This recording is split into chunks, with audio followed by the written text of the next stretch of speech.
Welcome भाइयों, welcome to the new vlog. First movement of course overhead press standing वाली। आज हम मारेंगे टॉप सेट से 70 केजी के 4 रैप ट्राई करेंगे, क्योंकि लास्ट टाइम 71 केजी से हमने 3 रैप मारे थे टॉप सेट के लिए। तो अब की बार 1 किलो वेट कम करके 1 रैप एक्स्ट्रा मारेंगे 70 केजी फॉर 4। ये 15 ये 50 केजी था।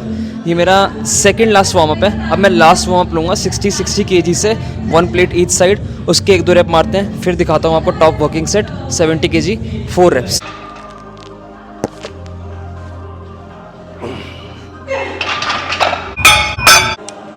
क्या लगता है आएंगे नहीं आएंगे 4 rep? Only one way to no.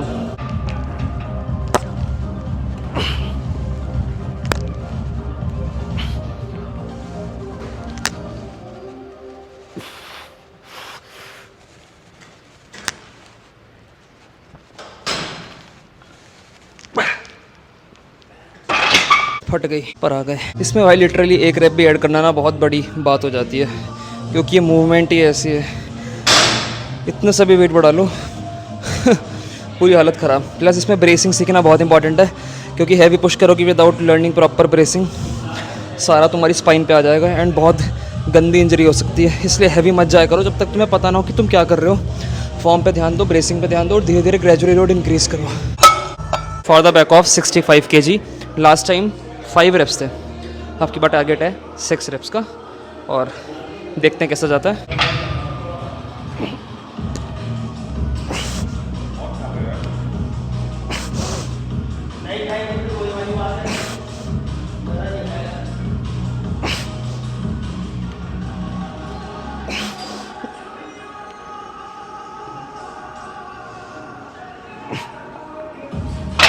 आ गए 6 reps. Most of the time maintenance calories पे खाने का पता है एक फ़ायदा क्या होता है, प्लस एक डाउन साइड क्या होता है। सबसे बड़े फ़ायदा तुम्हें पता ही है कि तुम सेम बॉडी फैट पे धीरे धीरे प्रोग्रेस कर लेते हो।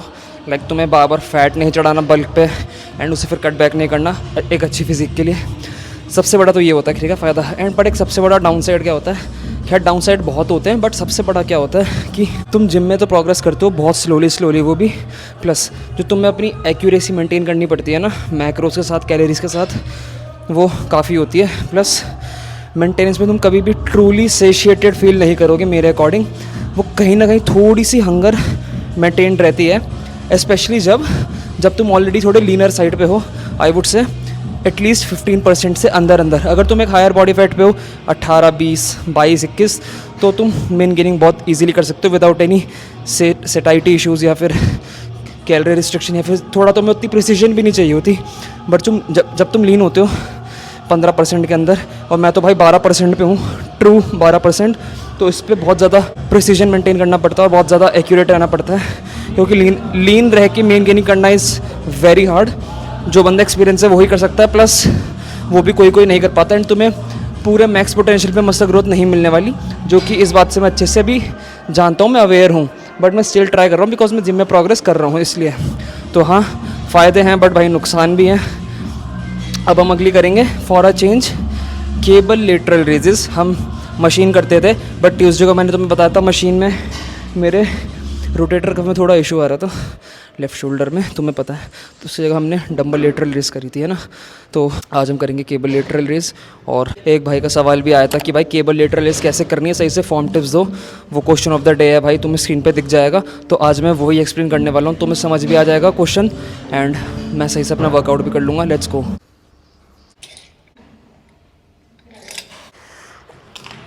One.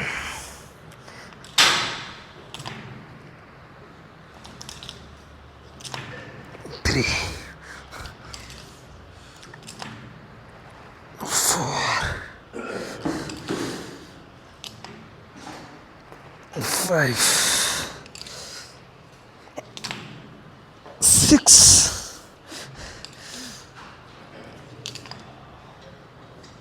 7। एक तो तरीका ये है करने का, जैसे मैंने तुम्हें दिखाया, तुम दोनों हैंड से एक साथ कर सकते हो। उसमें तुम्हें बेसिकली कुछ नहीं करना, दोनों तरफ जिस भी तुम्हें हैंडल से करना है वो लगा लो। एक हाथ से ये तुम लेफ़्ट से उठाओगे अपने राइट से एंड राइट साइड उठाओगे अपने लेफ़्ट से, प्रीटी ऑब्वियस। क्रॉस करो एंड तुम्हें एक स्टेप आगे तुम आ सकते हो, तुम्हारा मन है, बट मैं उससे मतलब ज़्यादा फ़र्क पड़ता नहीं है, मैं खड़े खड़े ही कर लेता हूँ जैसे तुम सब ने देखा मेरे इन दोनों सेट में, मतलब पिछले सेट में। तो एक तरीका तो ये है, सिंपल आओ, दोनों तरफ से उठाओ, चेस्ट हल्की सी अप रखना, शोल्डर थोड़ा नीचे, और बस अपने स्कैपुलर प्लेन में ऐसे पुश करो, एकदम साइड में नहीं, एकदम आगे नहीं, थोड़ा 45 डिग्री में ऐसे स्कैपुलर प्लेन में करो पुश, ऐसे नीचे धीरे लाओ एंड ऐसे करो। ये एक बहुत बेसिक एंड सिंपल टिप है जो तुम्हें करना है, ठीक है। अगर तुम दोनों साइड एक साथ कर रहे हो तो जैसे मैं प्रेफर करता हूँ, बट अगर तुम्हें एक हाथ से करना है, सिंगल साइड से करना है, यहाँ पे मेन बात एंड मेन कन्फ्यूजन आती है बहुत लोगों को, तो मैं वो बताता हूँ कि कैसे करना है। अब तो भाई देखो, जैसे मैंने ऊपर कर लिया, ठीक है। अब इसमें देखो 2 चीज़ें निकल के आती हैं। ऊपर हो गया, ये करने के बाद देखो 2 तरीके हैं। फर्स्ट ऑफ ऑल, ये अभी भी बहुत ऊपर है यार, हाँ अब ठीक है। अगर तुम सिंगल वाला कर रहे हो तो फर्स्ट ऑफ ऑल सबसे इजी क्या होता है, तुमने एकदम नीचे लगा लिया और तुम खड़े खड़े ऐसे इसे ये कर सकते हो, दिस खड़े खड़े सेम स्कैपुलर प्लेन में ऐसे नीचे लगा के, ठीक है। दूसरा तरीका होता है जो कि बहुत लोग करते हैं, specially literally everyone on social media and वैसे भी, वो ऐसे पकड़ लेते हैं साइड को और ऐसे हो जाते हैं एकदम ऐसे करके, जस्ट बिकॉज उन्हें ज़्यादा स्ट्रेच फील होता है तो उनकी मूवमेंट थोड़ी पीछे से स्टार्ट होती है, तो वो एक ऐसे करते हैं, ठीक है, एक ऐसे ये।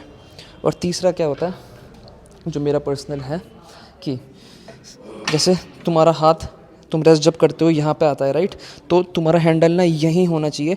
इस वाली मशीन की हाइट थोड़ी छोटी है, वरना जब एकदम नीचे लगाते हैं ना वो और नीचे से स्टार्ट होता है, तो हमें पहले से उठाना होता है यहाँ से यहाँ, फिर हम करते हैं। बट इसका एंगल एकदम मेरे प्रॉपर हाथ पे ऐसे आ रहा है, तो मेरा फेवरेट यही है। तो मैं बेसिकली क्या करना है भाई, देखो फर्स्ट ऑफ ऑल जो तुम्हारा स्ट्रेच वाला पार्ट होता है ना, जो ऐसे लीन होना होते हैं बंदे, ये इसके लिटरली ज़ीरो बेनिफिट है। तुम्हारे डेल्ट्स को स्ट्रेच से ग्रोथ नहीं मिलती, स्ट्रेच मेडिटेड हाइपरट्रफी नहीं मिलती तुम्हारे डेल्ट्स को। तो ऐसे लीन होने के लिए, ऐसे करने के लिए तुम्हें कुछ फ़ायदा नहीं है, कुछ फ़र्क नहीं पड़ता। एंड ये लेटेस्ट एक स्टडी भी आई थी जिसमें हर टाइप के फॉर्म को कंपेयर किया गया था, केबल, लेटरल, रिस्ट, एंड सब में लिटरली ज़ीरो डिफरेंस था, सब में सेम ग्रोथ ही थी। लीन करो या ना करो, इसलिए कुछ फ़ायदा नहीं है लीन ऑन होने का, ठीक है। तो लीन अगर वाला तुम करते हो तो वो मत करना। सेकेंड, अगेन एक बंदा क्या करते हैं बहुत लोग, अपने पैरों के बीच से ले आते हैं, अगेन फिर ऐसा करते हैं, सेम चीज़ है, कुछ फ़र्क नहीं पड़ता, ठीक है। तो मैं पर्सनली क्या रिकमेंड करता हूँ, अगर तुम दोनों हाथ से करते हो, जो कि मैं पर्सनली करता हूँ, तो तुम दोनों हाथ से कर सकते हो, कोई दिक्कत वाली बात नहीं है। अगर तुम्हें सिंगल करना है तो उसको ऐसी हाइट पे लगाओ अटैचमेंट को कि जहाँ पे तुम्हारा वो हाथ है ऐसे, जहाँ पे तुम्हारा हाथ ऐसे आ रहा है, इसके जस्ट हैंडल यहाँ पे, और तुम खड़े खड़े बस लिटरली ये कर रहे हो, ये रहा हैंडल, यहाँ करा, ये एक ही जगह पे खड़े होके ऐसे। सबसे इफेक्टिव, सबसे इजी टू सेटअप एंड सबसे ज़्यादा बढ़िया मेरे हिसाब से यही है। तो आई गेस मैंने तुम्हारे सारे डाउट क्लियर कर दिए होंगे। बाकी कुछ और फॉर्म के रिलेटेड पूछना है किसी भी मूवमेंट को लेकर तो कमेंट्स में बता देना।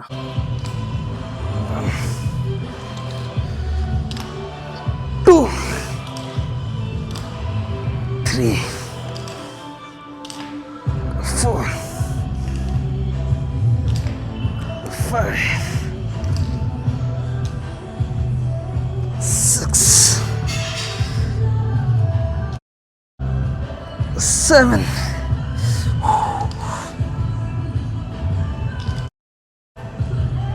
8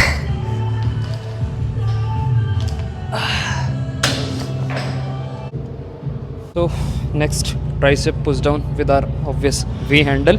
तो लास्ट टाइम इसका आई गेस 95 kg के 5 रेप्स निकले थे, ऑलमोस्ट पूरा स्टैक होने वाला है क्योंकि पूरा स्टैक 100 किलो का होता है। बट अभी इसके 5 रेप्स निकले 95 के, तो इससे पहले पूरा पुश करेंगे 8 या फिर 9 रेप्स तक, उसके बाद फिर हम फुल स्टैक मारेंगे। बाकी ये बात मैंने एक पहले भी बताई थी, स्टिल बता रहा हूँ, क्यों दे रहा हूँ तुम्हें मैं। जैसे ये देखो, मेरी जो मूवमेंट है वो यहाँ से स्टार्ट हो रही है एंड यहाँ ख़त्म हो रही है, तो इनिशियल पॉइंट यहाँ है, फिनिशिंग पॉइंट यहाँ है। तो मैंने जस्ट यहाँ पे ही इसको पिन पे लगा रखा है जिससे मैं इधर से स्टार्ट करूँ।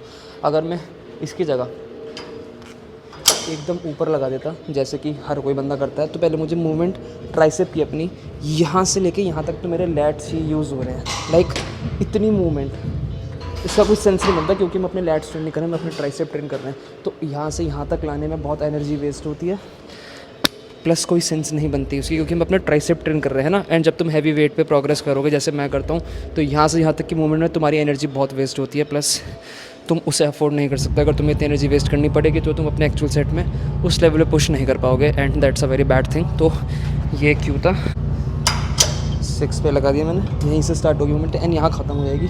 बाकी अब 95 kg लगाते हैं बार पे एंड टारगेट रहेगा अब की बार 6 रेप्स का, 1 रेप एक्स्ट्रा मारना है। Let's see how it goes.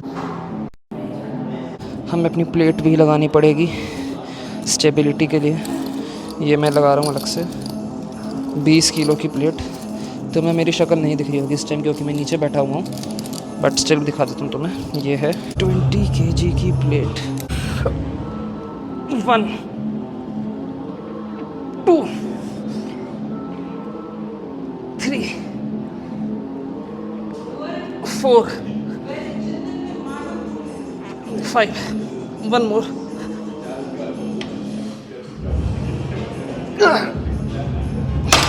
Pump देखो भाई।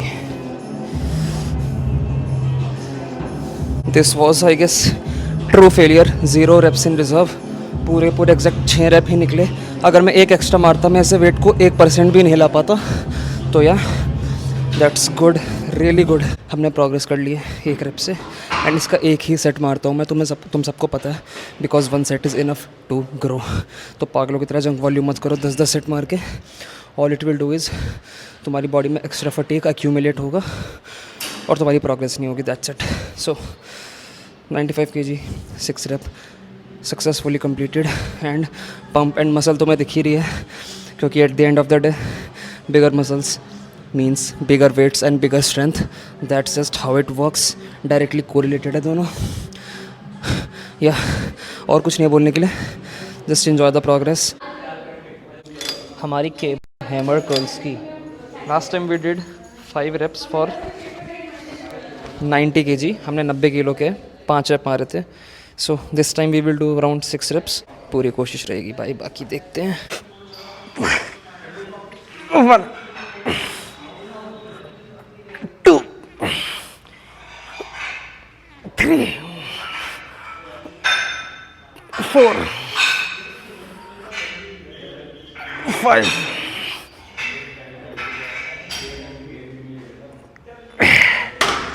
This was 1 rep in reserve. इसका 1 rep और आ जाता, 6 rep हो गए, 7th भी आ जाता, पोटेंशियली इवन 8, हू नोस। अगर तुम भी बहुत टाइम से कोई जैसे डम्बल हैमर कर्ल्स कर रहे हो सिंगल या फिर डबल हैंड एंड तुम्हारा उसमें प्लेट्यू आ गया है तो तुम इसमें शिफ्ट कर सकते हो, जैसे कि मैंने करा था कुछ टाइम पहले एंड प्रोग्रेस तुम्हारे सामने ही है। Like for your forearms या biceps and overall elbow flexors के लिए वन ऑफ द बेस्ट है बिकॉज स्टेबिलिटी बहुत ज़्यादा एंड प्रोग्रेस कर सकते हो। एंड एक साथ करते हैं दोनों हाथ हम तो सही रहता है इसमें, इसलिए दैट्स गुड। अब की बार वेट थोड़ा कम करा है। लास्ट टाइम 230 किलो से 7 reps थे। अब की बार मैंने सिर्फ 200 किलो लगा रखा है बिकॉज थोड़ा और ज़्यादा पॉज करेंगे बॉटम में और थोड़ा रेंज ऑफ मोशन बढ़ाने का ट्राई करेंगे और ज़्यादा। खैर वो ऑलरेडी इनफ था बट थोड़ा वापस ट्राई करते हैं, ठीक है।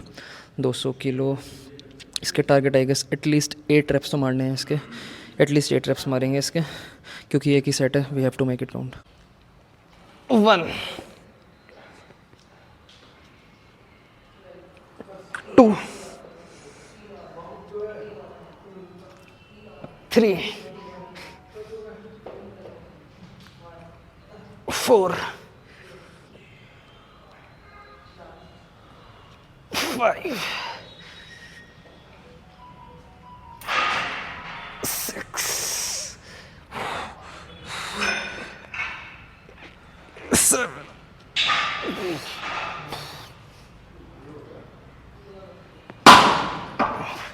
8 reps I guess. That's it भाई, और कुछ है नहीं। मैं सिर्फ अपना वर्कआउट दिखाता हूँ, ज़्यादा बात नहीं करता, सिर्फ वर्कआउट दिखाता हूँ, अपनी जर्नी शेयर करता हूँ एंड तुम्हें इन्फॉर्म करता हूँ कि तुम्हें कैसे कैसे क्या करना है, just to help you in everything. So yeah I guess that's pretty much it. Thank you so much for watching.